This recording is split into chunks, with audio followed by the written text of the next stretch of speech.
ನಮಸ್ಕಾರ. ಸಿಂಹರಾಶಿಯವರಿಗೆ ಮಾರ್ಚ್ 2026ರ ತಿಂಗಳ ಭವಿಷ್ಯಕ್ಕೆ ಸ್ವಾಗತ. ಈ ತಿಂಗಳು ಸುಮ್ಮನೆ ಒಂದು ಸಾಮಾನ್ಯ ತಿಂಗಳು ಅಲ್ಲ. ಇದು ಸಿಂಹರಾಶಿಯವರ ಪಾಲಿಗೆ ಅತ್ಯಂತ ಮಹತ್ವದ, ಕೆಲವೊಮ್ಮೆ ಸವಾಲಿನ, ಆದರೆ ಅಷ್ಟೇ ಪ್ರಬಲವಾದ ತಿಂಗಳು.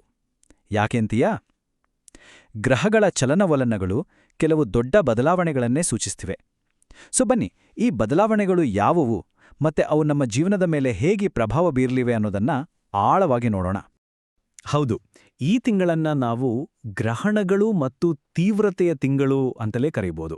ಯಾಕಂದ್ರೆ ಈ ತಿಂಗಳಲ್ಲಿ ನಡೆಯುವ ಒಂದು ಚಂದ್ರಗ್ರಹಣವೇ ಇಡೀ ತಿಂಗಳ ಶಕ್ತಿಯನ್ನ, ವಾತಾವರಣವನ್ನೇ ಬದಲಾಯಿಸಿಬಿಡುತ್ತೆ. ಇದು ತುಂಬಾ ತೀವ್ರವಾದ ಹಾಗೂ ಸವಾಲಿನ ತಿಂಗಳಾಗಿರುತ್ತೆ. ಆದರೆ ಸವಾಲುಗಳ ಜೊತೆಗೆ ಅವಕಾಶಗಳೂ ಇರುತ್ತೆ. ಮುಂದೆ ಇದರ ಬಗ್ಗೆ ಇನ್ನಷ್ಟು ತಿಳಿದುಕೊಳ್ಳೋಣ. ಸರಿ, ನಮ್ಮ ಇವತ್ತಿನ ವಿಶ್ಲೇಷಣೆಯನ್ನು ನಾವು 4 ಭಾಗಗಳಾಗಿ ನೋಡೋಣ. ಮೊದಲು ಮಾರ್ಚ್ ತಿಂಗಳ ಒಟ್ಟಾರೆ ಗ್ರಹಗಳ ಸ್ಥಿತಿ ಹೇಗಿದೆ ಅಂತ ನೋಡೋಣ. ನಂತರ ಸಿಂಹರಾಶಿಯ ಮೇಲೆ ಅದರ ನೇರ ಪರಿಣಾಮ ಏನು, ಆಮೇಲೆ ನಿಮ್ಮ ನಕ್ಷತ್ರಕ್ಕೆ ನಿರ್ದಿಷ್ಟವಾಗಿ ಏನು ಫಲವಿದೆ ಅಂತ ತಿಳ್ಕೊಂಡು ಕೊನೆಯಲ್ಲಿ ಈ ತಿಂಗಳನ್ನು ಹೇಗೆ ನಿಭಾಯಿಸಬೇಕು ಅನ್ನೋದಕ್ಕೆ ಕೆಲವು ಪರಿಹಾರಗಳನ್ನು ನೋಡೋಣ. ಓಕೆ, ಮೊದಲನೇ ಭಾಗಕ್ಕೆ ಬರೋಣ. ಇಲ್ಲಿ ನಾವು ಮಾರ್ಚ್ ತಿಂಗಳ ಪ್ರಮುಖ ಗ್ರಹ ಸಂಚಾರಗಳ ಬಗ್ಗೆ ಮಾತಾಡೋಣ. ಇದನ್ನ ಒಂದು ರೀತಿ ಈ ತಿಂಗಳ ಆಸ್ಟ್ರೋಲಾಜಿಕಲ್ ವೆದರ್ ರಿಪೋರ್ಟ್ ಅಂತ ಅಂದ್ಕೊಳ್ಬೋದು. ಇದು ಎಲ್ಲ ರಾಶಿಯವರ ಮೇಲೂ ಪ್ರಭಾವ ಬೀರುತ್ತೆ. ಈ ತಿಂಗಳ ಬಿಗ್ಗೆಸ್ಟ್ ಇವೆಂಟ್ ಅಂದ್ರೆ ಮಾರ್ಚ್ 3ರಂದು ನಡೆಯುವ ಸಂಪೂರ್ಣ ಚಂದ್ರಗ್ರಹಣ. ಇದರ ವಿಶೇಷತೆ ಏನು ಅಂದ್ರೆ ಇದು ಬೇರೆಲ್ಲೂ ಅಲ್ಲ, ನೇರವಾಗಿ ಸಿಂಹರಾಶಿಯಲ್ಲೇ, ಅದು ಪುಬ್ಬಾ ನಕ್ಷತ್ರದಲ್ಲಿ ಸಂಭವಿಸುತ್ತದೆ. ಹಾಗಾಗಿ ಸಿಂಹರಾಶಿಯವರಿಗೆ ಭಾವನಾತ್ಮಕವಾಗಿ ಇದು ತುಂಬಾ ತೀವ್ರವಾದ ಸಮಯ. ಮನಸ್ಸಿನಲ್ಲಿ ದೊಡ್ಡ ಬದಲಾವಣೆ ಬೇಕು ಅನ್ನೋ ಬಯಕೆ ಹುಟ್ಟಬಹುದು. ಅಷ್ಟಮ ಶನಿ, ಈ ಹೆಸರು ಕೇಳಿದ ತಕ್ಷಣ ಎಲ್ಲರಿಗೂ ಸ್ವಲ್ಪ ಭಯ ಆಗತ್ತೆ ಅಲ್ವಾ? ಇದು ಕಷ್ಟದ ಸಮಯ ಅಂತಲೇ ಎಲ್ಲವೂ ಅಂದ್ಕೊಂಡಿರ್ತಾರೆ.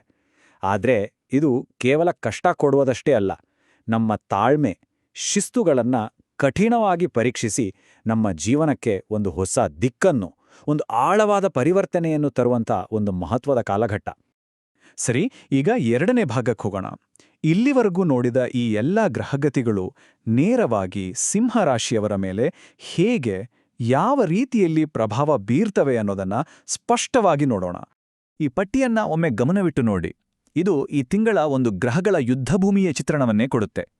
ನೋಡಿ, ಒಂದು ಕಡೆ 7ನೇ ಮನೆಯಲ್ಲಿರೋ ಮಂಗಳ ಮತ್ತು ರಾಹು ಸಂಬಂಧಗಳಲ್ಲಿ ಕೋಪ, ಗೊಂದಲವನ್ನ ತರಬಹುದು.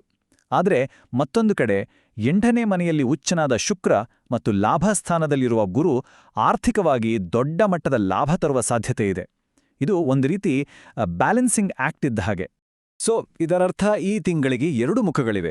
ಒಂದು ಕಡೆ ಆರೋಗ್ಯ, ಸಂಬಂಧ ಮತ್ತು ಕೆಲಸದ ವಿಷಯಗಳಲ್ಲಿ ಸವಾಲುಗಳು, ಇನ್ನೊಂದು ಕಡೆ ಆರ್ಥಿಕವಾಗಿ ಮತ್ತೆ ಆಧ್ಯಾತ್ಮಿಕವಾಗಿ ಬೆಳೆಯಲು ಅದ್ಭುತವಾದ ಅವಕಾಶಗಳು.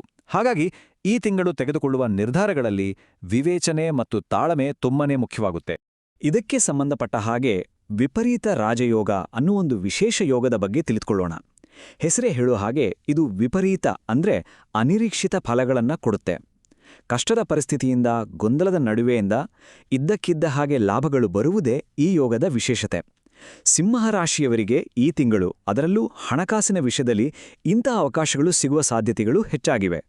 ಸರಿ, ಇಲ್ಲಿಯವರೆಗೆ ಸಿಂಹರಾಶಿ ಬಗ್ಗೆ ನೋಡಿದ್ವಿ.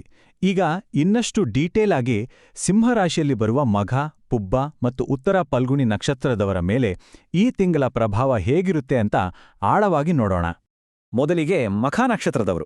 ಮಾರ್ಚ್ 4ರಿಂದ 18ರ ನಡುವೆ ನಿಮ್ಮ ಅಧಿಪತಿ ಸೂರ್ಯನೇ ಸ್ವಲ್ಪ ದುರ್ಬಲನಾಗುವುದರಿಂದ ಆರೋಗ್ಯ ಮತ್ತು ಆತ್ಮವಿಶ್ವಾಸದ ಬಗ್ಗೆ ಸ್ವಲ್ಪ ಗಮನ ಇರಲಿ. ಆದರೆ ಚಿಂತಿಸಬೇಕಾಗಿಲ್ಲ, ಯಾಕಂದ್ರೆ ಬೇರೆ ಗ್ರಹಗಳ ಬೆಂಬಲ ಚೆನ್ನಾಗಿದೆ. ಇಲ್ಲಿ ಕೊಟ್ಟಿರುವ ಸರಳ ಮಂತ್ರಪಠಣೆಗಳ ಮಾಡಿದ್ರೆ ಪರಿಸ್ಥಿತಿಯನ್ನ ನಿಭಾಯಿಸಬಹುದು. ಇನ್ನು ಪುಬ್ಬಾ ಫಲ್ಗುಣಿ ನಕ್ಷತ್ರದವರು ಈ ತಿಂಗಳ ತೀವ್ರತೆಯ ಕೇಂದ್ರ ಬಿಂದುವಿನಲ್ಲೇ ಇದ್ದಾರೆ ಅಂತ ಹೇಳ್ಬೋದು. ಯಾಕಂದ್ರೆ ಚಂದ್ರಗ್ರಹಣ ನಡೆಯೋದೇ ಈ ನಕ್ಷತ್ರದಲ್ಲಿ, ಜೊತೆಗೆ ಶನಿಯ ಪ್ರಭಾವವೂ ಇದೆ. ಭಾವನಾತ್ಮಕವಾಗಿ ತುಂಬಾನೇ ತಾಳ್ಮೆ ಮತ್ತು ಶಿಸ್ತಿನಿಂದ ಇರಬೇಕಾಗತ್ತೆ. ದಯವಿಟ್ಟು ಯಾವುದೇ ಆತುರದ ನಿರ್ಧಾರಗಳನ್ನು ತೆಗೆದುಕೊಳ್ಬೇಡಿ. ಕೊನೆಯದಾಗಿ ಉತ್ತರ ಫಲ್ಗುಣಿ ನಕ್ಷತ್ರದವರು, ನಿಮಗೆ ಈ ತಿಂಗಳ ಮೊದಲಾರ್ಧ ಅಂದ್ರೆ ಮಾರ್ಚ್ 18ರವರೆಗೆ ವೃತ್ತಿ ಜೀವನದಲ್ಲಿ ಸ್ವಲ್ಪ ಅಡೆತಡೆಗಳು, ಹೆಚ್ಚು ಶ್ರಮ ಇರಬಹುದು. ಆದರೆ ಧೈರ್ಯ ಕಳ್ಕೋಬೇಡಿ. ಮಾರ್ಚ್ 18ರ ನಂತರ ಪರಿಸ್ಥಿತಿ ಸಂಪೂರ್ಣವಾಗಿ ಬದಲಾಗುತ್ತೆ. ಆಗ ನಿಮ್ಮ ಪ್ರಯತ್ನಗಳಿಗೆ ಖಂಡಿತವಾಗಿಯೂ ಉತ್ತಮ ಫಲ ಸಿಗಲಿದೆ.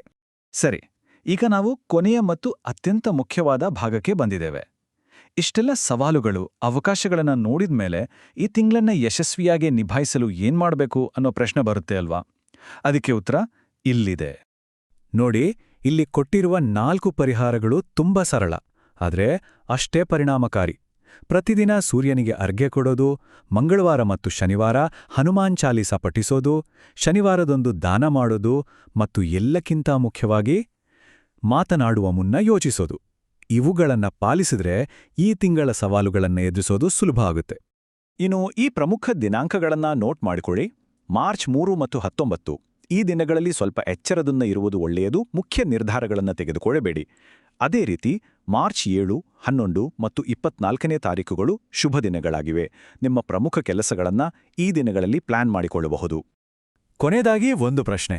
ಮಾರ್ಚ್ ತಿಂಗಳು ಕೇವಲ ಸವಾಲುಗಳನ್ನಷ್ಟೇ ತರ್ತಿಲ್ಲ, ಬದಲಿಗೆ ನಿಮ್ಮನ್ನ ಮತ್ತಷ್ಟು ಬಲಪಡಿಸಿ ಆಳವಾಗಿ ಪರಿವರ್ತಿಸುವ ಒಂದು ಅದ್ಭುತ ಅವಕಾಶವನ್ನು ನೀಡ್ತಿದೆ. ಹಾಗಾದ್ರೆ ಇದು ಕೇವಲ ಕರ್ಮದ ಪರೀಕ್ಷೆಯಾ ಅಥವಾ ಪರಿವರ್ತನೆಯ ಹಾದಿಯಾ? ಈ ಪ್ರಶ್ನೆಯೊಂದಿಗೆ ಯೋಚಿಸುತ್ತಾ ಈ ವಿಶ್ಲೇಷಣೆಯನ್ನ ಮುಗಿಸೋಣ. ಧನ್ಯವಾದಗಳು.